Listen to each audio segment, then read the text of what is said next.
It's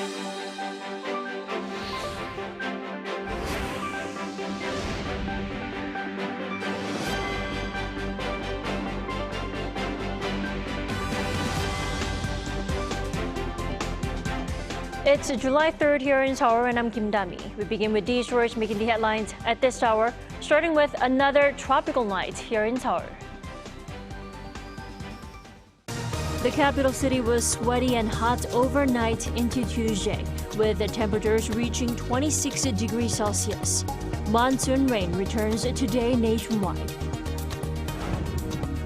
The chief of the International Atomic Energy Agency is set to visit Japan today to deliver the final report on the Fukushima wastewater.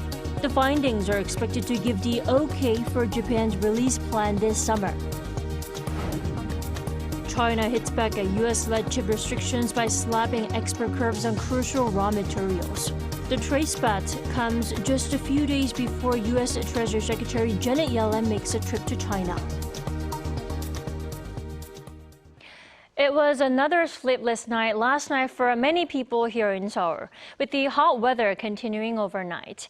But the sizzling hot conditions are set to cool down with nationwide rain in the forecast. Our 신새벽 starts us off. Seoul had its second tropical night of the year on Monday night. The sweltering overnight temperatures followed a daytime high in Seoul of 34.9 degrees Celsius for the hottest day of this summer so far.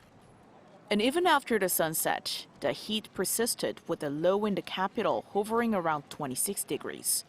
A tropical night occurs when temperatures stay a minimum of 25 degrees Celsius between 6 p.m. and 9 a.m.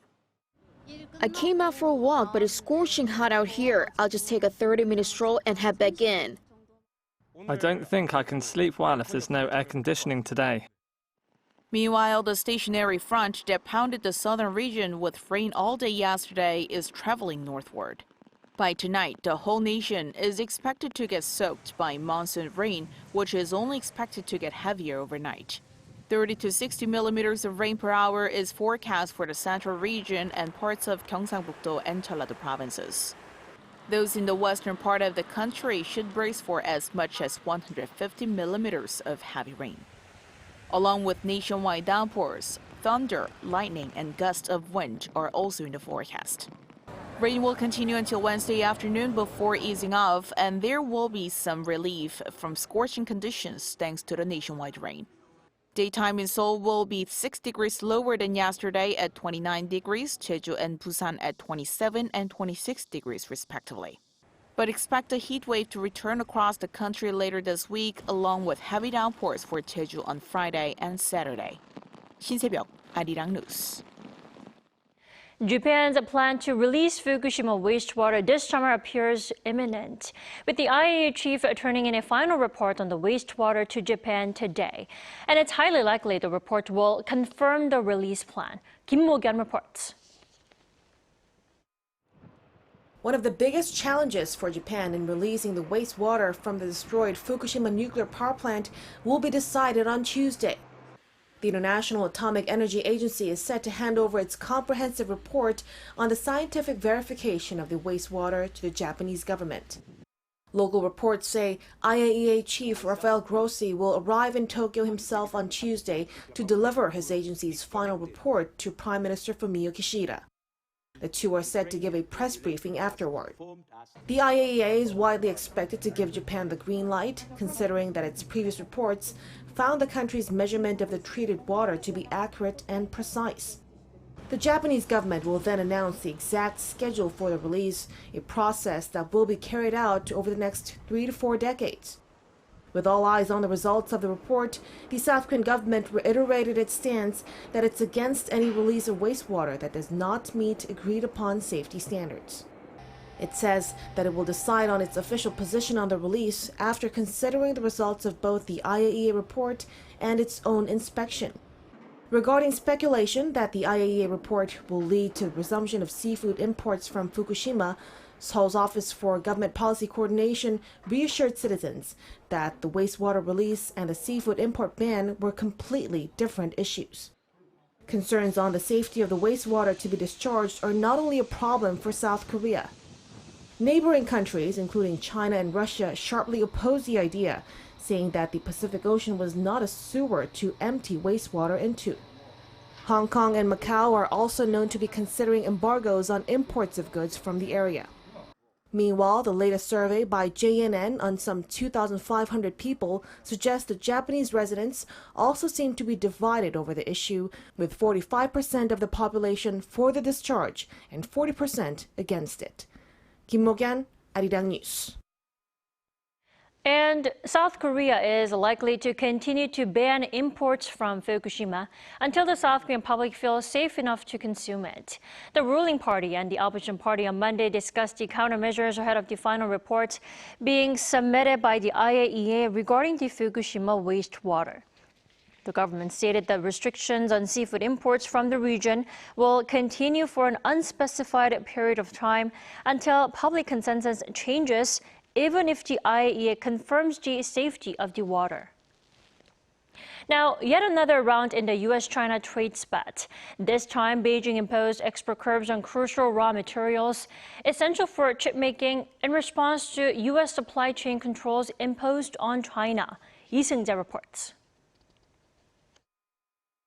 In response to chip export restrictions imposed on China by the United States and Europe in the ongoing chip war, Beijing has now responded by imposing export controls on two rare elements essential for manufacturing semiconductors. According to the Chinese Ministry of Commerce on Monday, measures which will come into effect as of August 1st will see key raw materials, gallium and germanium, placed on China's export control list in order to protect national security and interests. The ministry says exporters who want to ship them out of the country must apply for special permission from the state. Both materials are used in a variety of products, including computer chips and solar panels. They are also included on the EU's list of critical raw materials deemed crucial to Europe's economy. According to the U.S. Geological Survey, China is by far the world's biggest producer of gallium, while the country is also the leading global producer and exporter of germanium. The latest announcement on the export curb comes just days before U.S. Treasury Secretary Janet Yellen is set to visit Beijing for talks with Chinese officials for discussions on how to responsibly manage relations and communicate directly about areas of concern and work together to address global challenges. Yellen will be in Beijing from July 6th to the 9th, just weeks after U.S. Secretary of State Antony Blinken visited the Chinese capital for talks with Foreign Minister Qin Gang last month. While Washington does not expect any major breakthrough from the visit, a second trip by a senior cabinet official to China this year shows a willingness to build communication channels between the superpowers. Lee Seung-jae, Arirang News. The U.S. recommends Americans reconsider traveling to China due to exit ban concerns. The U.S. advisory on Monday said Beijing arbitrarily enforces local laws, possibly resulting in U.S. citizens being detained without access to U.S. consular services or information about their alleged crimes. And it follows Beijing's passage of a foreign relations law that threatens countermeasures against those deemed to be harming China's interests. Also, the country's newly amended anti-espionage law came into effect this month, allowing exit bans on people obtaining documents or items related to national security and interests, which could be a threat to journalists and businesses. The U.S. issued similar advisories for the semi-autonomous Chinese regions of Hong Kong and Macau.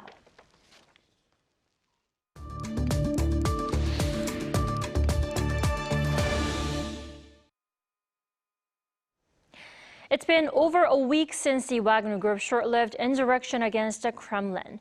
The group's chief, Yevgeny Prigozhin, is reportedly in Belarus, where the Belarusian leader says he and his troops are more than welcome to stay. For more on Prigozhin's whereabouts, we're joined by Professor Robert English this morning. Welcome to the program. Happy to be here.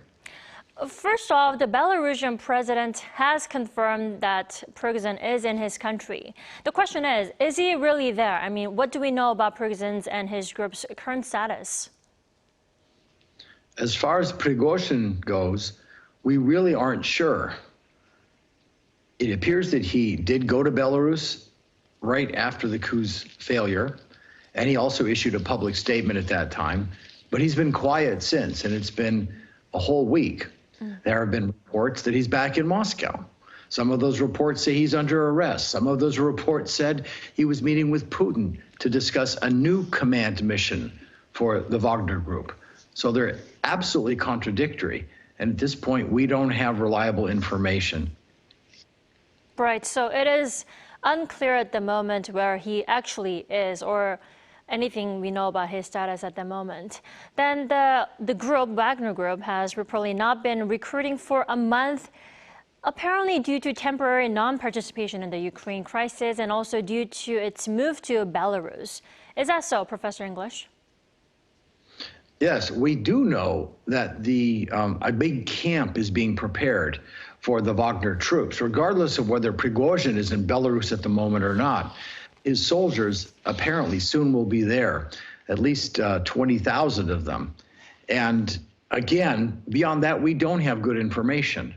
There have been reports that the Wagner Group could be involved in fighting in Western Ukraine, which has concerned the Poles and the Baltic states greatly, to the point where they're considering a counter-deployment. There have also been reports that the Wagner Group would be striking in the center of the country, straight towards Kiev, where the earlier Russian attack over a year ago failed. And there have even been reports from the Polish side that the Wagner Group, believe it or not, may be planning to bring African migrants, right? Migrants from the Central African Republic or Mali, where they have operations underway, and turn those migrants loose at the border with Poland and other Central European states to create a kind of chaos. So here we have three completely different versions of what the Wagner Group might be doing in the weeks and months ahead. Again, we just don't know.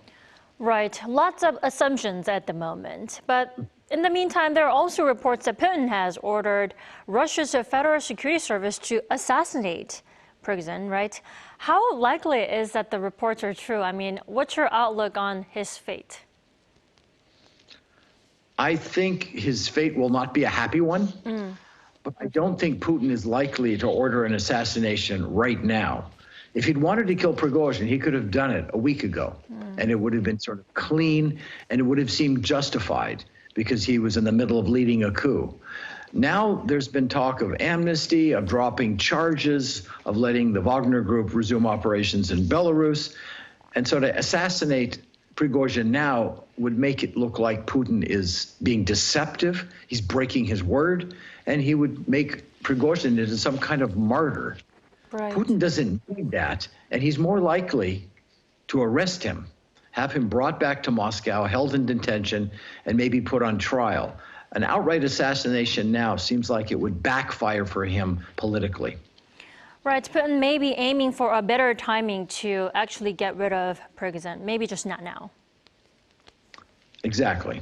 Then Putin's takeover of Prigozhin's group has reportedly begun with his media holding group, Patriot Media, that's been shut down. Now, there are also reports that its control will be handed over to Putin's reputed girlfriend, lover Alina Kabaeva. What's your take on this? I think Putin is a little bit too smart to hand over a 25,000 army with tanks, aircraft, artillery to a supposed girlfriend. That does not seem credible to me. Of all the reports we've been hearing, that sounds like it's the least likely. But you know, it's interesting that you mention it because all of these add up to just an overwhelming amount of rumor, of leaks, of disinformation, right? On the Russian side, it serves Putin's interests to keep the West and keep Ukraine guessing about where the Wagner Group might be fighting next. On the American, on the Ukrainian side, it serves our interests to make it sound like Russia is in disarray, that the Wagner Group could be in rebellion again, that Prigozhin is missing and could be plotting another coup. And so both sides, I think, are probably engaging in leaks and disinformation. And we analysts and you journalists are the victims of that at the moment. Right. Let's also go back to Prigozhin's fate. You said Putin could have killed him if he really wanted to last week, right? Then what's a better timing for Putin to actually get rid of Prigozhin then? Later. Later. Right. A better timing is not right now when the echoes of the coup are still resounding, when there's so much confusion, and Putin has again made an initial commitment to allow Prigozhin to go into exile. It would look as if he's deceptive and dishonest and just outright mean if he were to kill him now. He doesn't need to. He can arrest him. He might be under arrest right now. He could be under arrest in Moscow. He could be under house arrest in Belarus. In fact, I think that's probably the most likely. And the best thing for Putin is to keep Prigozhin quiet and out of sight. And again, I expect that within some months, we could see a trial with Prigozhin, charged with mutiny, charged with abuse of office, charged with financial crimes as well. They've been hinting about the billions that his group earned and suggesting some of it was illicit. So there's plenty to charge him with. And they're probably going to use propaganda, social media, news reports to build up a slanderous case against him, to tear down Prigozhin's image, and then put him on trial when the time seems right. Again, that could be several months from now, in my estimation. Sure, keeping Prigozhin under control may be Putin's top priority at the moment. Well, as far as Prigozhin goes, yes, Putin wants to keep him under control, keep him quiet. Right. As far as the war in Ukraine goes, Prigozhin is a distraction now, and they're in the middle of a really difficult fight against a strong Ukrainian counteroffensive. And again, that's why Putin doesn't need more distractions, more divisions, and more seeming disarray on the Russian side. He wants Prigozhin quiet and end the distraction for the time being. Right. Lots of rumors and uncertainties at the moment. Thank you so much for your insight and joining us all the way from Italy this morning. You're welcome.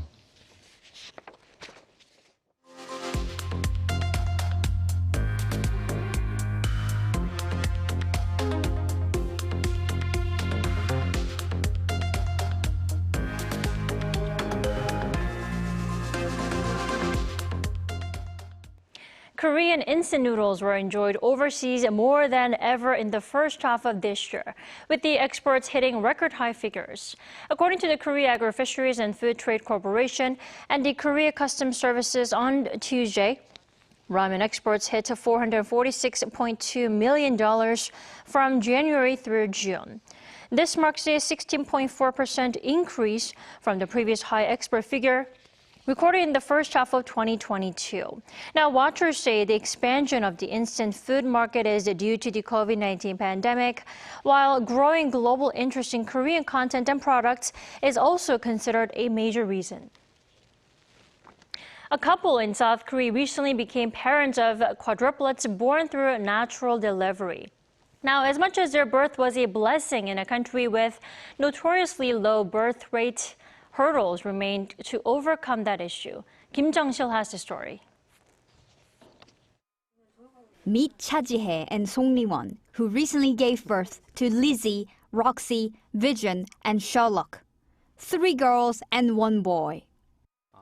They told me it was twins at first. The next week, they said triplets. The week after that, they said quadruplets. I was very worried about whether my wife could deliver all those babies. The birth of these babies made headlines across the country, prompting people to send gifts and support with no strings attached. But it wasn't until after giving birth that the mother of the 4 found out that she and her husband were not eligible to receive state benefits. We were told we exceeded the income limit, so we weren't eligible to receive many of the benefits. And the ones we can receive, the amount was really small because every policy is centered around just 1 baby. World-renowned demographics expert David Coleman said he's astounded by the policy. People who have 4 babies at once deserve all the support and praise that a nation in search of a higher birth rate can possibly give them. And I'm surprised that the regulations don't permit some flexibility in that. It wasn't just the reality of the policies that worried the mother. These days, I'm most concerned about going back to work after maternity leave. I'm beginning to doubt whether I can survive when I return to work. According to a recent report by Statistics Korea, South Korea recorded the lowest number of births in April since records started being kept in 1981. For the first time, less than 20,000 babies were born during the month. While many other factors still remain hampering the birth rate, including housing and education costs, experts said the status of women may be the key to solving this issue. This is because countries with high birth rates offer a considerable amount of state support that enables women to work and take care of children at the same time. One of my wise colleagues is fond of saying that if you look after the interests of women, then population will look after itself. He added that change can happen, but that it requires society to realize that it is necessary. Kim Jung-sil, Arirang News.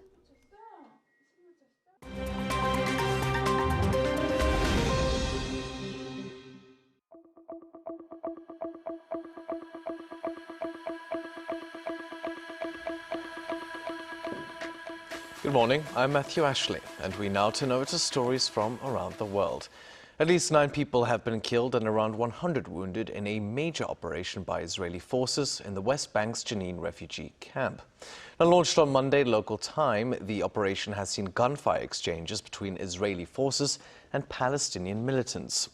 Dubbed Operation Home and Garden, the raid has been described as the biggest military operation on the camp since 2002. The Israel Defense Forces have called it a, quote, extensive counter-terrorism effort targeting terrorist infrastructure. Palestinians have called the operation a war crime. Israel has launched at least 10 airstrikes and at one point deployed around 2,000 soldiers. We shift over to Peru now. Local authorities in the southern region of Moquegua are set to declare an emergency in the next few days amid continued spewing of ash from the nearby Ubinas volcano. Now, this is according to Peru's Prime Minister on Monday, who added that the order will provide necessary prevention measures to keep the region's 2,000 residents safe.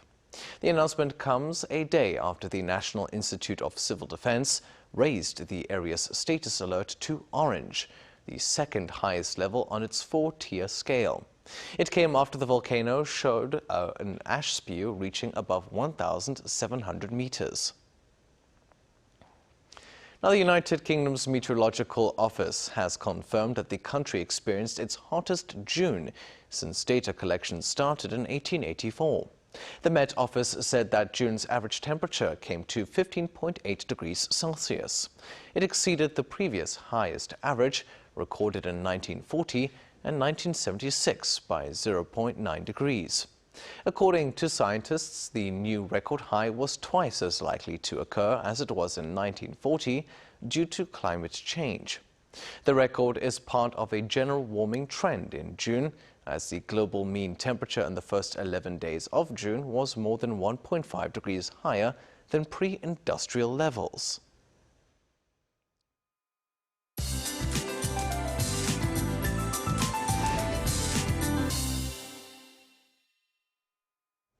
Good morning. After yesterday's scorcher, we need to brace ourselves for downpours again.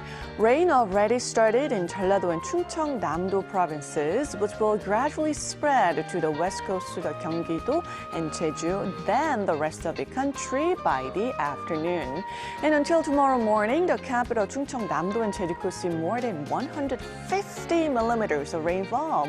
Rain could pound down 30 to 60 millimeters an hour from tonight into tomorrow at dawn. Temperature-wise, the capital experienced the hottest day of the season so far, with the mercury getting close to 35 degrees yesterday afternoon. While today's rain brings relief from the intense heat wave, with most regions seeing highs going down 3 to 5 degrees lower than yesterday afternoon. Not surprisingly, Seoul had a tropical night with temperatures remaining above 25 degrees throughout the night. And today's top temperatures in Seoul will go up to 29, Daejeon at 28 degrees. That's Korea for you, and here's a look at the international weather conditions.